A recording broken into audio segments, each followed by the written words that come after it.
नमस्कार दोस्तों, स्वागत है आपका टीम्स अकेडमी के यूट्यूब चैनल पे। दोस्तों, आज हम बात करेंगे प्रोसेस शेड्यूलिंग से जुड़े कुछ इंपॉर्टेंट एमसीक्यूज के बारे में, तो वीडियो को एंड तक जरूर देखना। और अगर आपने अभी तक हमारे चैनल को सब्सक्राइब नहीं किया है, तो हमारे चैनल को सब्सक्राइब कीजिए। दोस्तों, हमने जूनियर ऑफिस असिस्टेंट की मॉक टेस्ट सीरीज भी रिलीज कर दी है, जिसका लिंक आपको डिस्क्रिप्शन में मिल जाएगा और आपको उसी लिंक में एक सैंपल पेपर भी मिल जाएगा। और अब हमने इसकी कॉस्ट भी कम कर दी है, 299 अब हमने इसकी कॉस्ट कर दी है। तो अगर आपने अभी तक वो चेक नहीं किया है, तो जाके उसे भी चेक कर लीजिए। तो चलिए शुरू करते हैं आज का वीडियो। फर्स्ट क्वेश्चन है, व्हाट इज शेड्यूलिंग? शेड्यूलिंग क्या है? इसका राइट आंसर है option A, allowing a job to use the processor. किसी जॉब को प्रोसेसर को यूज करने की परमिशन देना है को हम क्या कहते हैं? शेड्यूलिंग कहते हैं। किसी भी जॉब को हमें हमारे अगर रिसोर्सेज को वो यूज करती है, तो उसे क्या करते हैं? हम शेड्यूलिंग कहते हैं। रिसोर्सेज क्या होते हैं आपके? जैसे सीपीयू या आईओज आपके रिसोर्सेज होते हैं। जैसे मान लो कोई प्रोसेस है, P1 कोई प्रोसेस है, उसको एग्जीक्यूट करने के लिए हमें प्रोसेसर की जरूरत पड़ती है। ठीक है, उसको सीपीयू एलोकेट करना। ठीक है, तो P1 प्रोसेस को सीपीयू एलोकेट करना, उसे क्या कहते हैं? हम शेड्यूलिंग कहते हैं। नेक्स्ट क्वेश्चन है, the processes that are residing in main memory and are ready and waiting to execute are kept on the list called dash. अब जैसे कोई प्रोसेस है, उसने एग्जीक्यूट होना है, तो एग्जीक्यूट होने से पहले क्या होते हैं? वो रेडी होते हैं। तो ऐसा प्रोसेस जो रेडी है और वेट कर रहा है अपनी बारी का एग्जीक्यूट होने के लिए, वो कहां पे होते हैं? वो प्रोसेसेस, उस लिस्ट को हम क्या कहते हैं? इसका राइट आंसर है ऑप्शन बी, रेडी क्यू। तो रेडी क्यू में होगी सारी की सारी प्रोसेसेस जो कि रेडी होगी एग्जीक्यूशन के लिए। जैसे कि यहाँ पे आप देख पा रहे होंगे, यहाँ पे जॉब क्यू है। जॉब क्यू में क्या होते हैं? सारी की सारी जॉब, मतलब मान लीजिए आपकी न्यू पे क्रिएट हो रही है सारी की सारी जॉब, वहां से कहां जाती है वो सारी की सारी जब बिल्कुल तैयार हो जाती है, तो यहाँ से मान लीजिए हमारी तीन प्रोसेसेस P1, P2 और P3 कहां पे पहुंच गई? आपकी रेडी क्यू पे पहुंच गई। तो यहाँ पे बहुत सारी प्रोसेसेस होगी जो कि आपकी रेडी होगी एग्जीक्यूशन के लिए। तो यहाँ पे क्या लगेगा? आप कोई ना कोई आपका शेड्यूलिंग एल्गोरिदम लगेगा। उसके हिसाब से आपकी एक एक प्रोसेस किसके कहां जाएगी? आपकी सीपीयू के पास जाएगी एग्जीक्यूट होने के लिए। Next question is, the interval from the time of submission of a process to the time of completion is termed as dash। वह टाइम का इंटरवल जब आप किसी प्रोसेस को सबमिट करते हो और वो जब तक फिनिश पूरा प्रोसेस होके नहीं आता है, उस टाइम इंटरवल को हम क्या कहते हैं? इसका राइट आंसर है option B, turn around time. तो टर्न अराउंड टाइम क्या होता है? वो टोटल टाइम होता है जितना कि किसी प्रोसेस को एग्जीक्यूट होने के लिए लगता है। और वो टाइम भी इसमें कैलकुलेट किया जाता है जितना आप वेट करते हो एग्जीक्यूशन के लिए। अगर हम बात करें एक रियल वर्ल्ड के एग्जांपल से, अगर हम बात करें, अगर आप कहीं मान लीजिए कहीं आप बिल पे करने जा रहे हो, ठीक है, कहीं काउंटर पे आप बिल पे करने जा रहे हो, तो मान लीजिए आप काउंटर पे पहुंचते हो 11 बजे। ठीक है, और बहुत लंबी लाइन लगी होती है वहां पे। ठीक है, 11 बजे आप पहुंच गए काउंटर पे, और वहां पे आपका टर्न आती है, वो आती है मान लीजिए 11:15 पे। ठीक है, और वहां पे जितना सा आप क्लर्क वहां पे टाइम लगाता है उसको सबमिट करने के लिए, मान लीजिए वो लगाता है आपका 11:20 तक, आप फ्री हो जाते हो, 5 मिनट आपका लग जाता है वहां पे। ठीक है, तो यहां से लेकर कब आप पहुंच गए हो? 11 बजे से लेकर 11:20 तक का टाइम, वो क्या होगा? पूरा का पूरा टर्न अराउंड टाइम होगा। तो जबकि आपका पूरा का वेटिंग टाइम कितना था? 15 मिनट तो आपका वेटिंग टाइम ही था, एग्जीक्यूशन टाइम तो सिर्फ आपका 5 मिनट ही था। ठीक है, तो ये turn around time total count किया जाएगा जिस टाइम आप पहुंचे और जब आप वहां से फ्री हुए। तो टोटल यहाँ पे टर्न अराउंड टाइम कितना रहेगा? यहाँ पे 20 मिनट का जो आपको टाइम यहाँ पे लगा, तो वो क्या रहेगा? आपका टर्न अराउंड टाइम रहेगा। नेक्स्ट क्वेश्चन है, which scheduling algorithm allocates the CPU first to the process that request the CPU first. वह कौन सा शेड्यूलिंग एल्गोरिदम होता है जो कि सीपीयू उस प्रोसेस को देता है जो सबसे पहले रिक्वेस्ट करता है? इसका राइट आंसर है option A, first come first serve scheduling. तो कौन सी शेड्यूलिंग होती है? वो first come first serve scheduling होती है। अब यहाँ पे आपको यहाँ पे एक प्रोसेस दिख ही रहा होगा, यहाँ पे कितने हैं? टोटल 4 प्रोसेसेस है। तो अगर मान लीजिए हम मानते हैं कि P1 सबसे पहले पहुंचता है, P2 उसके बाद पहुंचता है, P3 आपका तीसरे नंबर पे पहुंचता है, P4 सबसे लास्ट में पहुंचता है। और यहाँ पे क्या है आपका? Burst time. बर्स्ट टाइम क्या होता है कि टोटल टाइम कितना लगता है एग्जीक्यूशन के लिए, कितना वो प्रोसेस टाइम लेगा, तो उसे क्या कहते हैं? हम बर्स्ट टाइम कहते हैं। जैसे कि मैंने अभी पीछे एग्जांपल लिया था कि 11 बजे आप क्या कहते हैं किसी काउंटर पे पहुंचते हो बिलिंग करवाने के लिए, तो आपको 15 मिनट तो आपको वेट करना पड़ता है, लाइन में लगना पड़ता है, और 15 मिनट बाद आपका नंबर आता है और आपको 5 मिनट लग जाते हैं उस पूरे प्रोसेस में अपने में। तो वो क्या जो 5 मिनट थे आपके, उसे क्या कहते हैं हम बर्स्ट टाइम कहते हैं। तो यहाँ पे भी हर एक प्रोसेस का बर्स्ट टाइम दिया गया है। तो P1 का बर्स्ट टाइम कितना है, 21 मिली सेकेंड्स का है, P2 का 3 मिली सेकेंड्स का है, और P3 का 6 मिली सेकेंड्स का है, और P4 का 2 मिली सेकेंड्स का बर्स्ट टाइम है।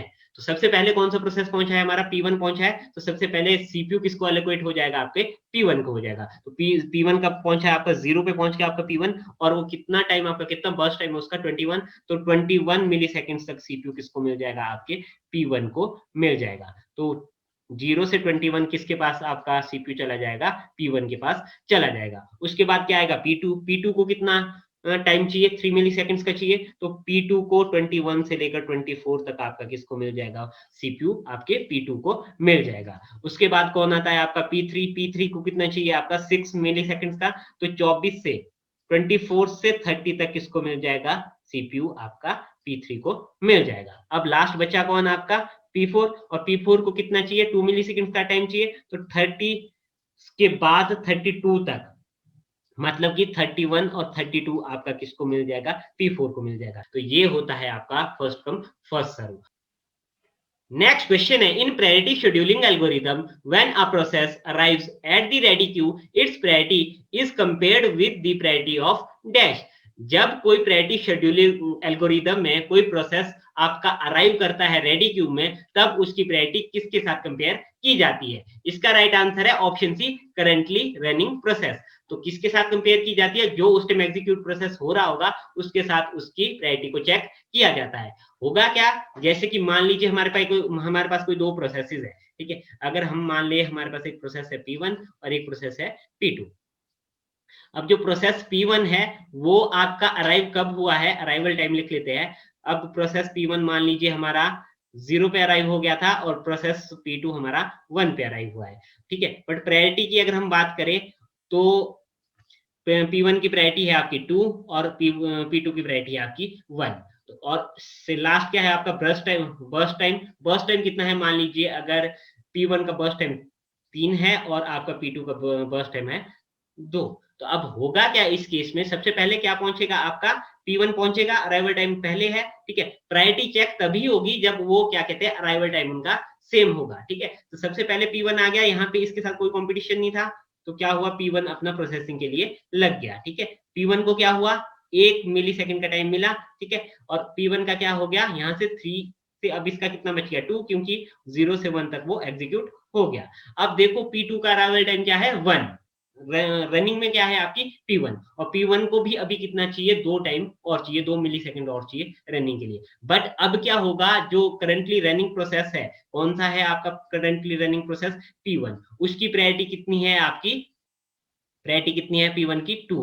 और अब जो प्रोसेस आ गया P2, उसकी प्रायोरिटी क्या हो जाएगी आपकी, क्या है आपकी 1। तो इन दोनों की प्रायोरिटी को कंपेयर किया जाएगा और देखा जाएगा कि प्रायोरिटी किसकी हाई है। तो P2 की प्रायोरिटी हाई है, तो P2 की प्रायोरिटी हाई होगी, तो इसलिए P1 को कहां पे भेज दिया जाएगा, द्वारा रेडी क्यू में भेज दिया जाएगा। और फिर कौन एग्जीक्यूट होगा, आपका P2 एग्जीक्यूट होगा। तो P2 यहाँ से एग्जीक्यूट होना शुरू हो जाएगा, और एक एक करके आपका P2 एग्जीक्यूट होगा। तो यहाँ पे आपका फिर से क्या हो जाएगा, P2 एग्जीक्यूट हो जाएगा, ठीक है। बट आप यहाँ पे हमने अगर 2 ही प्रोसेसेस लिए हैं, तो हम पहले इस P2 को पूरा का पूरा क्या कर लेंगे, एग्जीक्यूट कर लेंगे, ठीक है। तो यहाँ से 1 से लेकर आपका, सॉरी ये क्या था, बर्स्ट टाइम, हाँ 2, तो मतलब 3 तक, 2 और 3 क्या लेगा आपका, क्या कहते हैं P2 लेगा। उसके बाद जो बचा हुआ टाइम था वो कौन ले लेगा, आपका P1 द्वारा आपका रनिंग स्टेट में आएगा और अपना काम करेगा।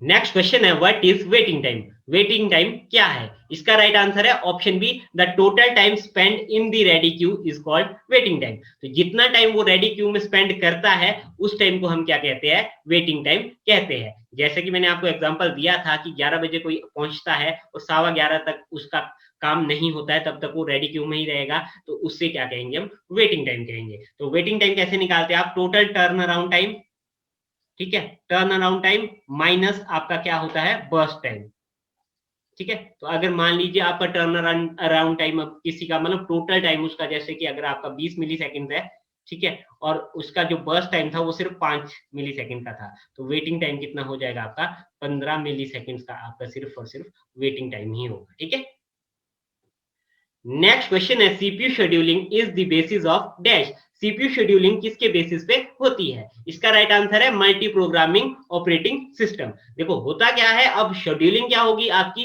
जब आपकी बहुत सारी जॉब्स आएगी तभी शेड्यूल करनी पड़ेगी। अगर एक जॉब है तो शेड्यूल करने की जरूरत नहीं है, वो आएगी और डायरेक्ट रन कर जाएगी। तो मल्टी प्रोग्रामिंग ऑपरेटिंग सिस्टम में हमारे पास क्या होता है, जो बहुत सारे जॉब्स पे हम वर्क कर सकते हैं। तो यहाँ पे बहुत सारी जॉब्स है। अब सीपीयू को कैसे पता चलेगा कि मुझे कौन सी जॉब पहले लेनी है, तो वो कौन बताएगा आपको, सीपीयू शेड्यूलिंग एल्गोरिथम बताएगा। नेक्स्ट क्वेश्चन है what are the 2 steps of process execution. Process execution के 2 स्टेप कौन कौन से हैं? इसका राइट आंसर है option B CPU and IO burst. ठीक है, तो सीपीयू और आईओ बर्स्ट आपकी क्या होते हैं, 2 स्टेप्स होते हैं। क्यों होते हैं? क्योंकि जब कोई प्रोसेस आता है, ठीक है, मान लो कोई प्रोसेस आया तो उसका कुछ ना कुछ सीपीयू टाइम भी होता है और कुछ ना कुछ उसको आईओ टाइम भी होता है, क्योंकि आपका सीपीयू से वो डील नहीं करेगा, आपके आईओ से भी वो डील करेगा। तो अगर आपका सीपीयू टाइम अगर 15 मिली सेकेंड्स का है तो आईओ टाइम भी कुछ ना कुछ आपका होगा। तो प्रोसेस 2 चीजों में आपका चलता है, एक आपका सीपीयू बर्स्ट टाइम में और आपका एक आईओ बर्स्ट टाइम में। नेक्स्ट क्वेश्चन है scheduling is done so as to dash. इनमें से किस चीज के लिए हम शेड्यूलिंग करते हैं? इसका राइट आंसर है ऑप्शन ए इंक्रीज सीपीयू यूटिलाइजेशन। सीपीयू की यूटिलाइजेशन को इंक्रीज करने के लिए हम क्या करते हैं, शेड्यूलिंग करते हैं। क्यों? क्योंकि अगर हमारा सीपीयू आइडल रहे तो वो क्या रहता है, हमारी जो सीपीयू यूटिलाइजेशन प्रॉपर नहीं होती है। अगर जैसे कि मान लो मैंने अभी आपको बताया था, कोई आपका प्रोसेस है, उसका सीपीयू टाइमिंग अगर मान लो 5 मिली सेकेंड का है, उसके बाद वो आईओ पे जा रहा है और आईओ पे वो क्या कर रहा है, 4 मिली सेकेंड तक आईओ में रह रहा है। ठीक है, तो अब होगा क्या, अगर कोई प्रोसेस 5 सेकेंड तक, 5 मिली सेकेंड तक आपका सीपीयू को यूज कर रहा है और ये आईओ 4 मिली सेकेंड के बाद फिर से सीपीयू पे वापस आएगा और 2 मिली सेकेंड के लिए फिर से सीपीयू पे वापस आएगा। अब यहाँ पे क्या हो रहा है, ये 4 मिली सेकेंड के लिए सीपीयू अगर आपका आइडल रहा तो आपकी सीपीयू की यूटिलाइजेशन प्रॉपर नहीं होगी। तो क्या करते हैं हम, आपकी शेड्यूलिंग करते हैं। जितना वो 4 मिली सेकेंड के लिए आपका आईओ तक गया है तो उस टाइम उस बीच में हम किसी और प्रोसेस को वहां पे एग्जीक्यूट कर लेते हैं। नेक्स्ट क्वेश्चन है with multi programming dash is used productively. अगर हम मल्टी प्रोग्रामिंग यूज करते हैं तो हम इनमें से किस चीज को प्रोडक्टिवली यूज कर सकते हैं? इसका राइट आंसर है option A time. Next question है scheduling is done so as to dash. इनमें से किस चीज के लिए हम शेड्यूलिंग का यूज करते हैं? इसका राइट आंसर है option C decrease the waiting time. तो वेटिंग टाइम को कम करने के लिए ही हम क्या करेंगे, शेड्यूलिंग का यूज करेंगे। नेक्स्ट क्वेश्चन है scheduling is done so as to dash. इनमें से किसके लिए हम शेड्यूलिंग का यूज करते हैं? इसका राइट आंसर है option be decrease the turn around time. तो टोटल टाइम को कम करने के लिए भी हम शेड्यूलिंग का यूज करते हैं और आपका वेटिंग टाइम, क्योंकि वेटिंग टाइम बहुत ज्यादा ना रहे, उसको कम करने के लिए भी हम शेड्यूलिंग का यूज करते हैं। नेक्स्ट क्वेश्चन है what is FIFO algorithm. FIFO algorithm क्या है? इसका राइट आंसर है first executes the job that come in first in the Q. तो फीफो एल्गोरिथम में क्या होता है, सबसे पहले जो आपकी जॉब आती है क्यू में, सबसे पहले वो एग्जीक्यूट होती है। वो मैंने आपको पहले बता दिया है।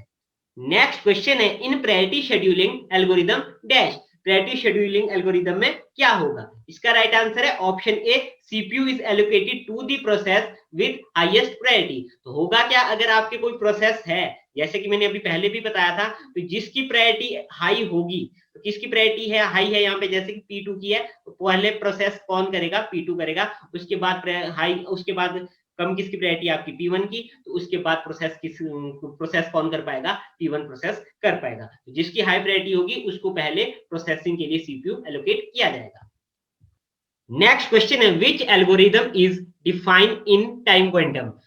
एक टाइम स्पेसिफिक टाइम किस एल्गोरिथम में डिफाइन किया जाता है? इसका राइट आंसर है option C round robin scheduling algorithm. तो राउंड रॉबिन में क्या किया जाता है, हर एक प्रोसेस को एक पर्टिकुलर टाइम दिया जाता है, तो उस टाइम तक वो चलता है, उसके बाद दूसरे प्रोसेस को दिया जाता है, फिर तीसरे को, सो ऑन, इस तरीके से एक टाइम क्वांटम डिसाइड किया जाता है।